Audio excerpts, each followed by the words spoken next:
Ek is Johan de Plooy. Ek en my gesin het 12 jaar gelede van Bloemfontein na Perth geëmigreer.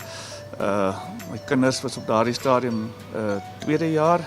die een, en die oudste een het net klaar gemaak met universiteit. Dit was in 2006 wat ons hier naartoe geëmigreer het. Ek was vir 15 jaar aan Koffsies verbonde as 'n dosent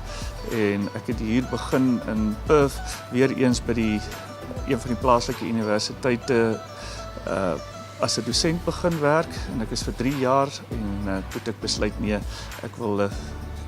loopbaanverandering maak en ek het in die biltongbedryf betrokke geraak as gevolg van die feit dat ek maar altyd lief was vir jag in Suid-Afrika en dit het eintlik klein begin uit ons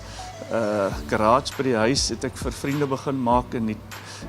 die vraag het so groot geword dat ek net besluit ek moet maar 'n winkel oopmaak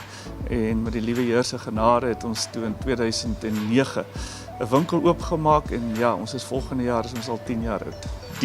Die naam Mufasa uiteraard kom het van die Lion King af, maar dit was maar my bynaam gewees met muurbal wat ons gespeel het en ek het altyd so grappenderwys vir die jong ouetjies wat so deur die ranks kom en die ou manne wil kom wegstoot, het ek altyd vir hulle gesê kom sit jy langs jou groot leeu dat ek jou 'n bietjie 'n paar lesse leer en dit het nou veroorsaak dat die naam bly staan, vasteken. Ons is op hierdie stadium is ons regtig waar bevoorreg om te sê ons het 7 winkels en ons het 'n fabriek waar ons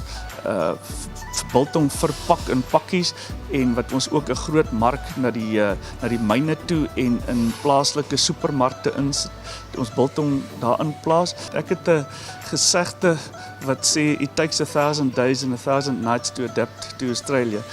Dit is inderdaad so dat die eerste 3 jaar is jou krisisjaar wat 'n mens jy's weg van jou geliefdes af, jy's weg van jou vaderland af, jy's weg van jou taal af in soveel woorde. Alles wat vir jou bekend is,